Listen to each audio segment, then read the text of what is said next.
ela vem de Deus, é Jesus quem nos santifica.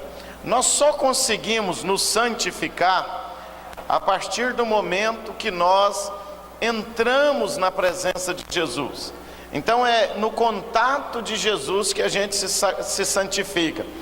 Por que eu estou falando isso? Porque muitas pessoas vivem lutando contra o pecado e não vão para a presença de Jesus.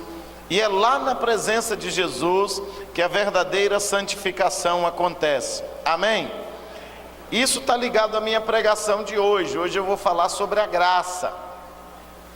Então eu quero convidar todos os que estão lá fora conversando.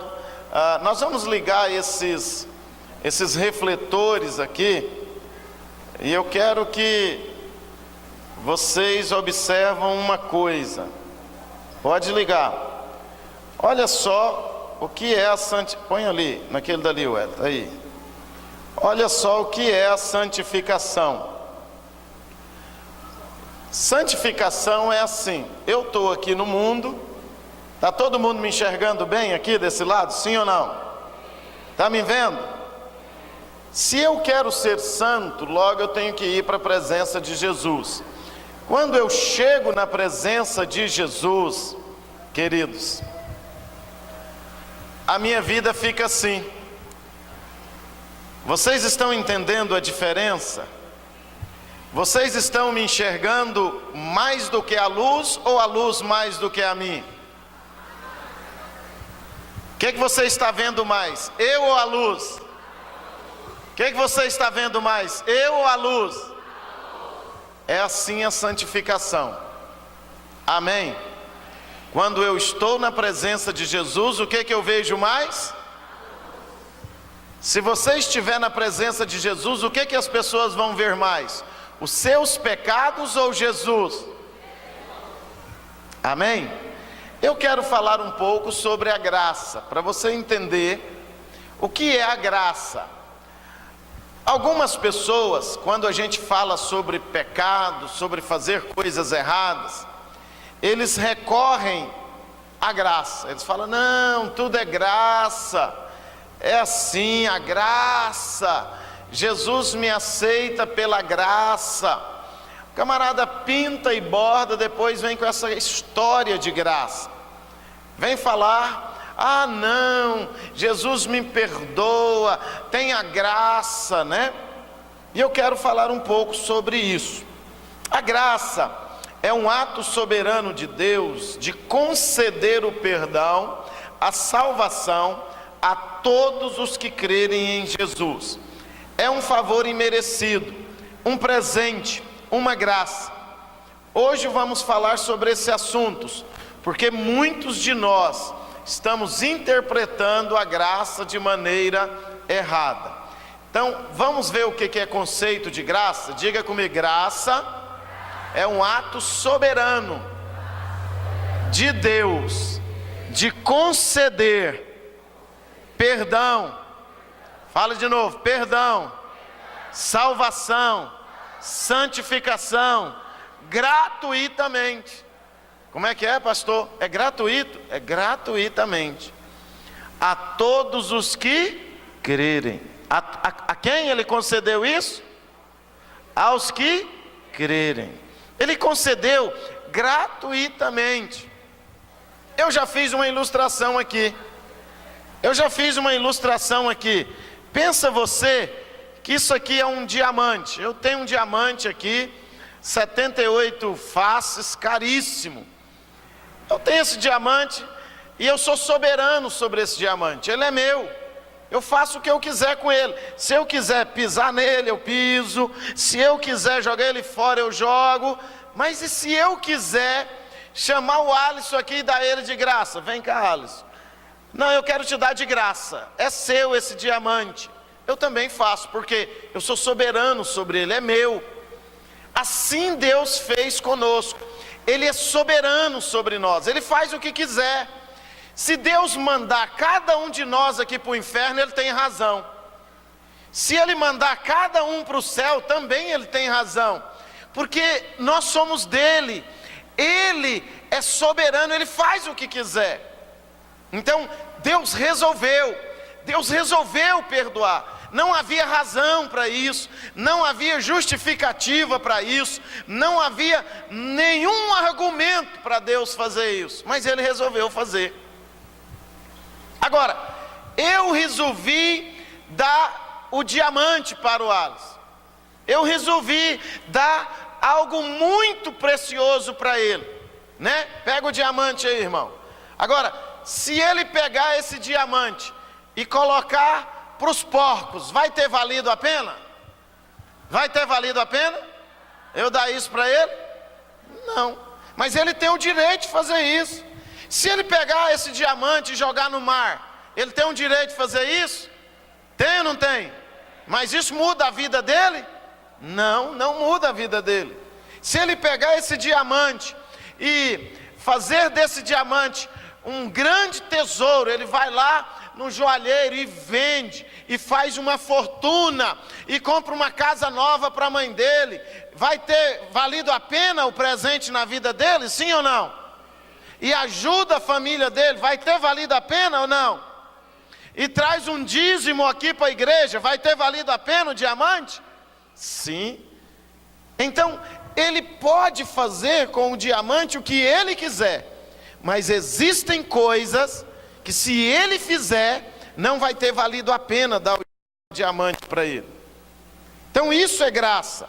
E muitas pessoas estão pegando o diamante chamado graça e jogando para os porcos, pegando o diamante chamado graça e usando como argumento para divorciar, para pintar e bordar, para fazer coisa errada, para fazer o que quiser da vida.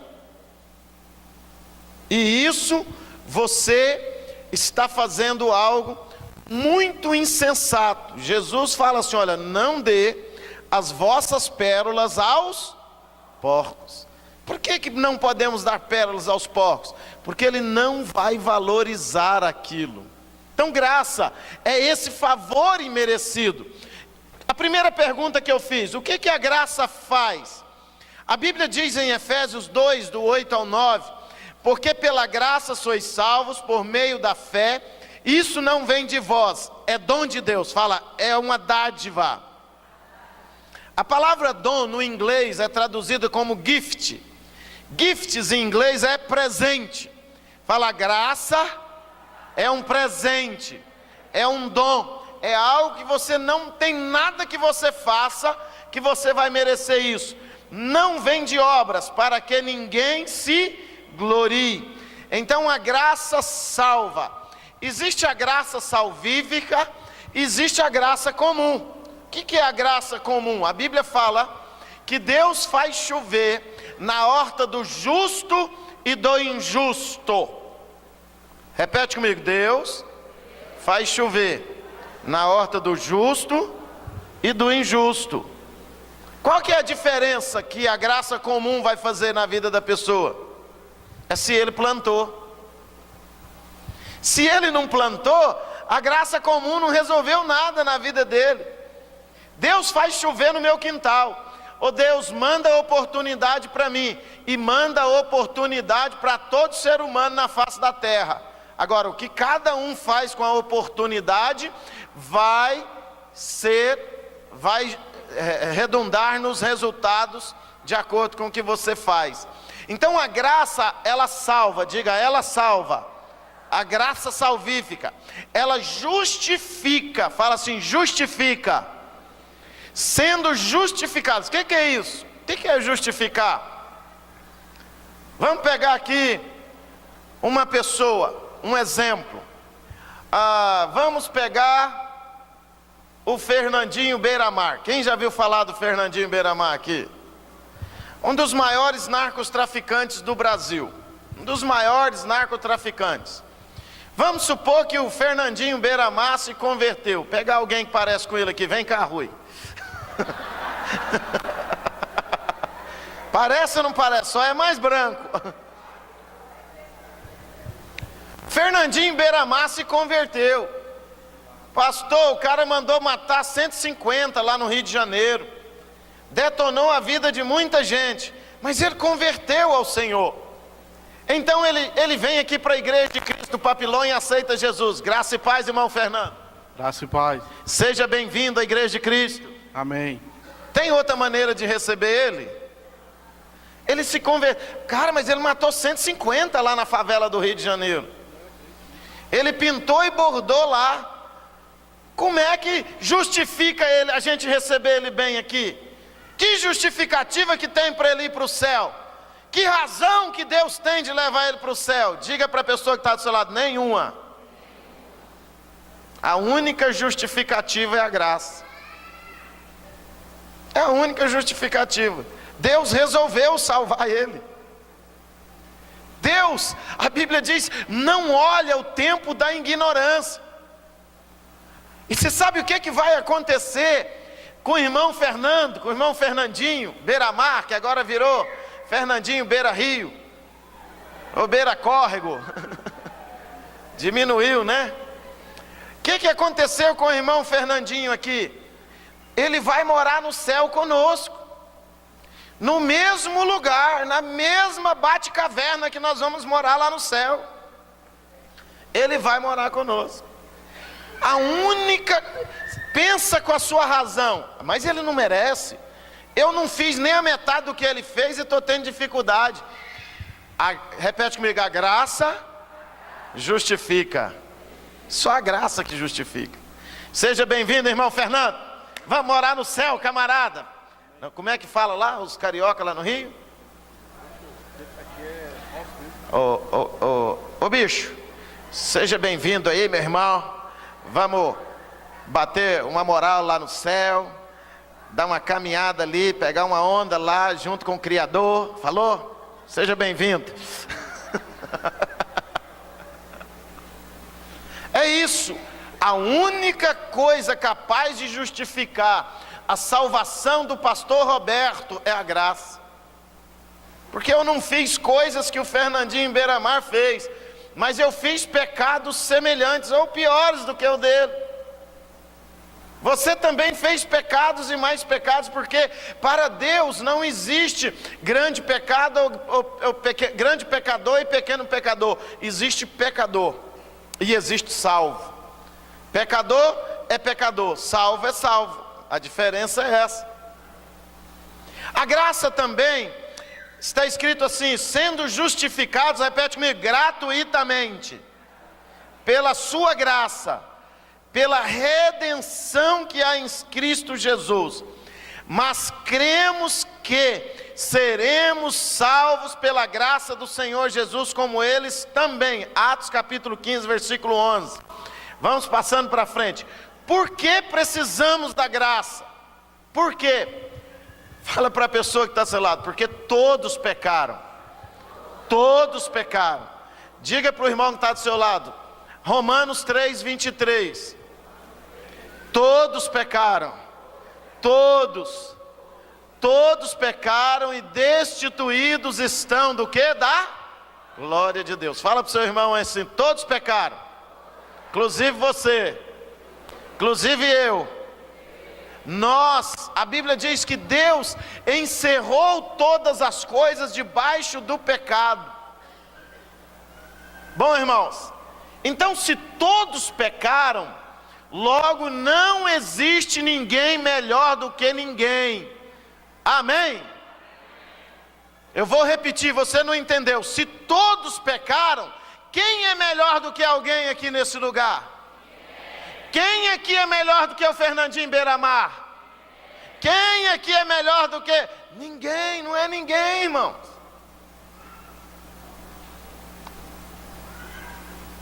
Sabe, a graça, ela nivela, o pecado nivela todo mundo debaixo do pecado. E a graça também nivela todo mundo. Ela nivela. Deus trata todo mundo como pecador. Se todo mundo é pecador, todo mundo necessita da graça. Amém?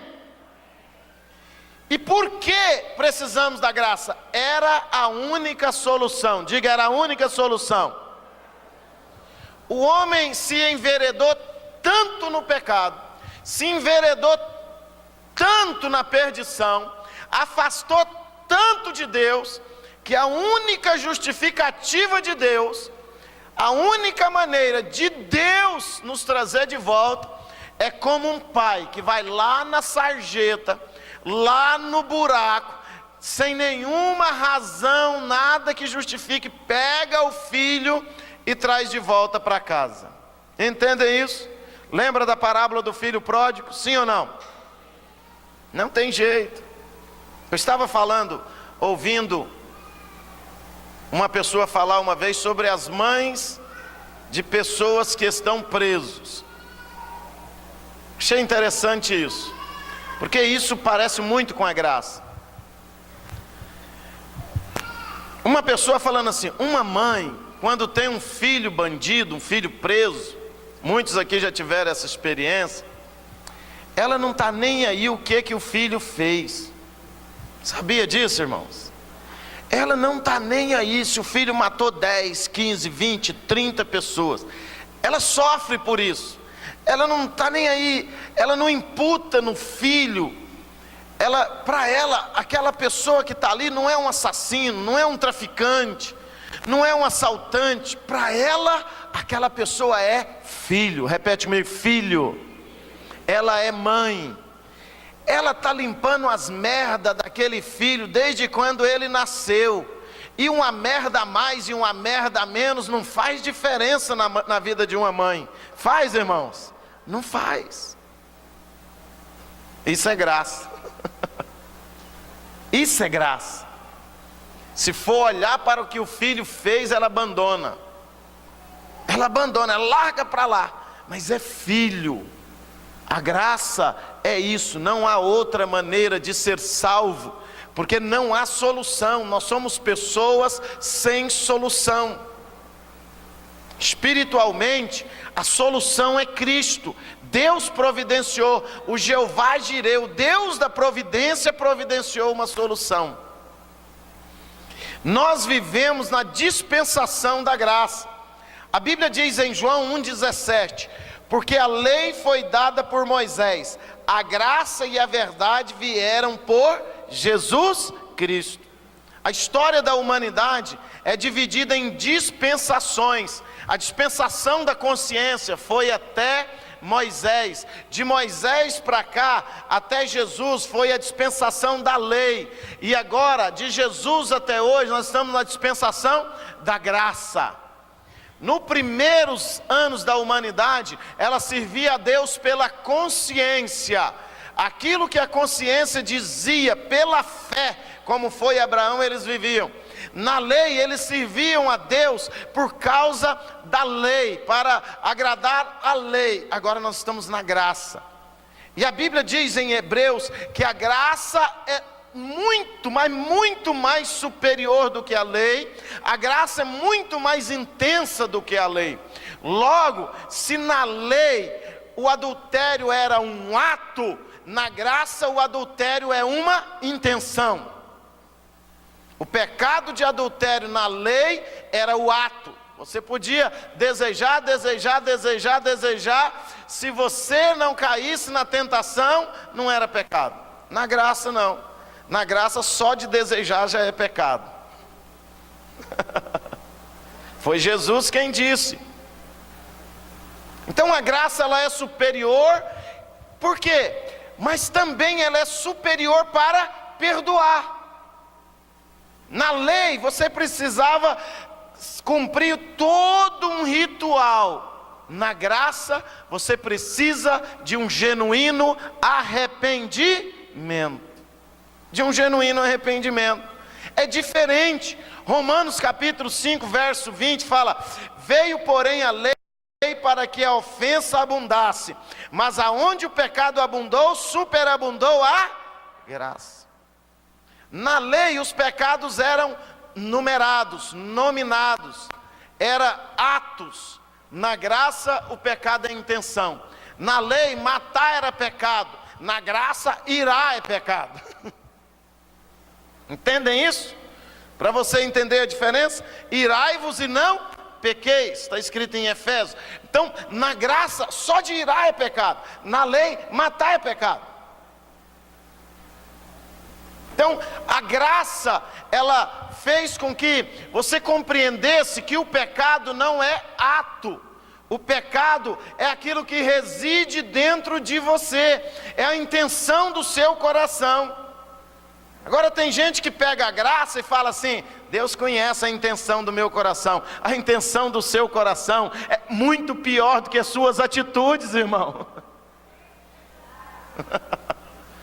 Não joga o pepino para esse negócio de intenção no coração, que você vai se lascar. Porque a Bíblia diz que o coração do homem é perverso, é cheio de maledicência, é cheio de maldade. A Bíblia diz que a concupiscência dos olhos, a soberba da vida, isso, irmão, não justifica a sua bagunça dizendo: Deus conhece o meu coração. Você vai complicar a coisa para o seu lado. Que aí fica pior ainda. Joga para esse lado não, porque o coração do homem é enganoso, cheio de serpentes, está dizendo a Bíblia. A Bíblia fala assim: guarda o caminho do seu coração, porque dele provém a vida e a morte. Então, queridos, não coloque no seu coração essa justificativa não. Então, a dispensação da graça é o tempo que nós recebemos salvação de graça. Fala para a pessoa que está do seu lado: esse tempo vai acabar. Vai acabar. Depois nós temos o milênio, que vai ser outra dispensação, vai ser do juízo. Você vai ser julgado segundo as suas obras. E aí a coisa pega, porque segundo a obra, aí que a coisa pega mesmo. Porque todas as obras dos homens são más, diz o Senhor. Ah, bom mestre, não há nenhum que seja bom, a não ser Deus, disse Jesus. Alguém foi falar: Senhor, bom mestre, bom é só o Senhor.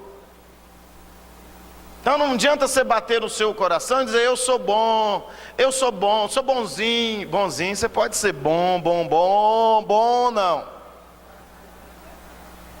Sabe qual é o pior orgulho?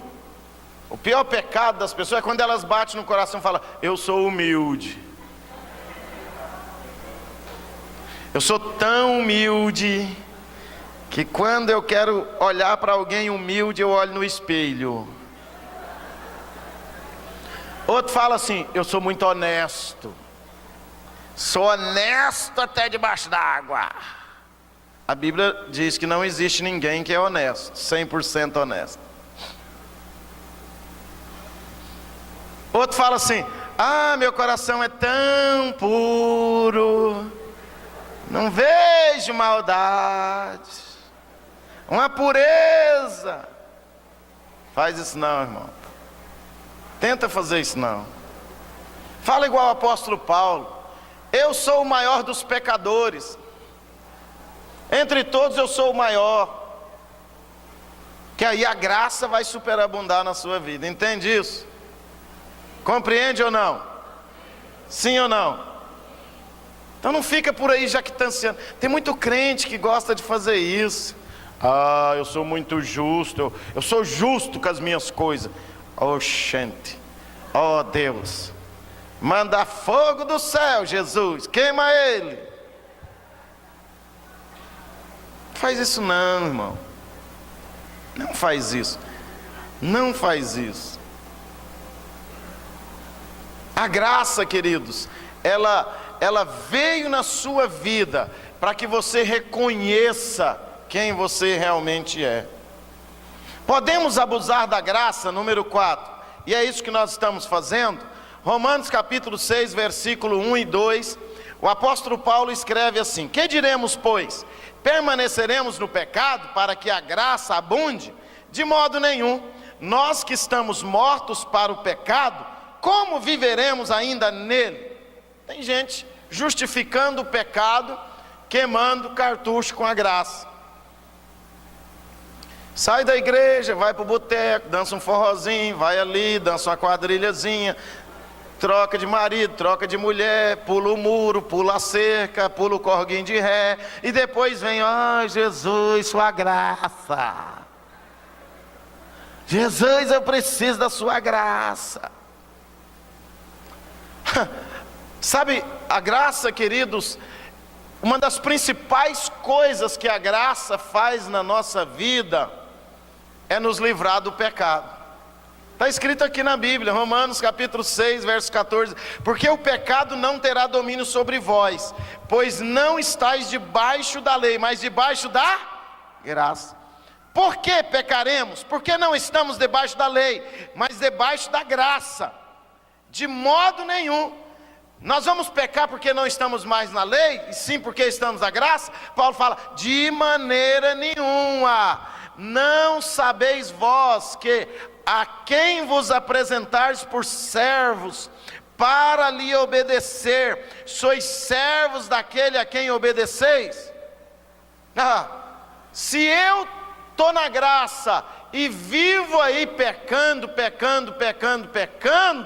então eu sou servo do pecado, que eu estou obedecendo a lei do pecado e da morte. Eu não sou mais servo de Jesus. Se eu sou, repete comigo assim, se eu sou servo de Jesus, eu vou cantar aquela música assim: tchau, tchau, pecadinho, tchau, tchau, pecadão, tchau, tchau. Então, queridos, o que significa crescer na graça? Diga para a pessoa que está do seu lado: crescer na graça é crescer na revelação da graça. Se você não tem revelação da graça, você não vai crescer na graça. Não adianta crescer. Crescer na graça significa ter repete comigo, revelação. Qual a maior revelação que a graça traz? Eu acabei de falar aqui agorinha. A maior revelação é que não existe ninguém melhor do que ninguém. Essa é a maior revelação que a graça traz. Crescer na graça é fazer para as outras pessoas o que Jesus fez por nós. Você entende isso? É crescer na graça, é quando você faz tudo, cuida bem da outra pessoa, sem ela merecer nada daquilo. É quando você não tem expectativa nenhuma na vida das pessoas, e mesmo assim você ajuda, você contribui, você vai lá e cuida, você vai lá e abençoa, e quantas vezes for necessário. Isso é crescer na graça. Aceitar as pessoas como elas são, isso é crescer na graça. Você começou a ter revelação da graça. E você sabe como eu tenho revelação da graça? É quando eu me aproximo mais de Jesus. Porque quanto mais próximo de Jesus eu estou, mais revelação dos pecados que estão na minha vida eu tenho. E quanto mais próximo de Jesus eu estou, mais eu compreendo a grandeza da obra dele na minha vida. Mas quem falou isso? Jesus. Uma mulher prostituta chamada Maria Madalena chegou em Jesus. Jesus estava na casa de uns funcionários públicos, lá de uns publicanos. Tinha uns funcionários públicos lá. Jesus estava na casa deles, comendo lá, sentado. Chegou uma mulher, chorou, lavou os pés de Jesus, chorou em cima dos pés de Jesus. E algumas pessoas disseram: se o Senhor soubesse quem é essa mulher, não aceitava. Começaram a pensar isso. Se Jesus soubesse quem é essa mulher, não ia aceitar. Jesus pegou e falou assim: eu entrei na casa de vocês e ninguém lavou meu pé. Essa mulher lavou meus pés com as lágrimas dela, ainda perfumou. Aí Jesus fala assim: olha, quem recebe o maior perdão? Quem tem revelação do maior perdão? É a pessoa que tem revelação do maior pecado. Compreende isso, irmãos? Quanto mais pecadora é uma pessoa, quando ela encontra, quanto mais revelação do pecado na vida dela, quando ela recebe Jesus, maior a revelação que ela tem da graça.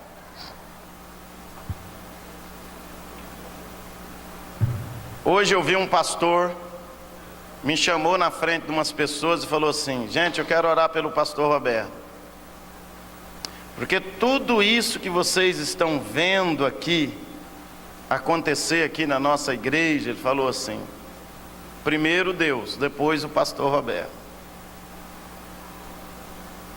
Primeiro quem? Deus. Depois, por causa do pastor Roberto, da pastora Luciene. Citou assim. Pastor Roberto e a pastora Luciene tem sido uma bênção na nossa vida. Quantos já fizeram isso com alguém? Primeiro Deus, depois fulano de tal que me arrumou um emprego. Primeiro Deus, depois o fulano que me ajudou na cirurgia, que me ajudou no meu casamento, que me ajudou. Revelação daquilo que foi gratuito. Quando você souber a grandeza, a largura e a profundidade daquilo que Jesus fez por você na cruz do Calvário, você não vai encontrar razão nenhuma para pecar e para desobedecer Jesus. Amém? Crescer na graça significa receber o presente de Deus. Tem gente que não tem revelação da graça porque errou tanto. Às vezes você errou tanto. Tanto. Repete comigo assim, olha, tanto. Às vezes você errou tanto que você não acredita mais no perdão para a sua vida. Às vezes você está aqui na igreja para tentar perdoar, tentar receber perdão, tentar. Mas você não acredita que Deus é tão bondoso a ponto de perdoar tanta porcariada que você já aprontou na vida. Revelação da graça é acreditar que não há pecado grande o suficiente que Jesus não seja capaz de perdoar. Isso é crescer na graça. É não deixar Satanás acusar você, porque nenhuma condenação há para aqueles que estão em Cristo Jesus. E se eu estou em Cristo Jesus, se eu amo Jesus, eu nunca na minha vida vou pecar escorado na graça. Diga para a pessoa que está do seu lado: graça não é casa de sogra, onde você faz o que você quiser. Eu não vou pecar mais escorado, justificado. Pastor, então eu não vou pecar mais? Não sei. Se você tiver que pecar, irmão, peca porque houve uma fraqueza, uma falha. Você é um santo que peca. O pecado na vida do crente é um acidente. Mas pelo amor de Deus, não fica capotando em toda a esquina, e não fica se acidentando em todo buraco, toda oportunidade, não. Se arrependa, conserte o seu caminho, volte-se para Deus e Ele vai se voltar para você. Você acredita que Deus te perdoou? Valorize esse perdão. Você acredita que Deus te ama? Valorize isso. O que significa graça para você? Põe a mão no coração, levanta e vamos orar.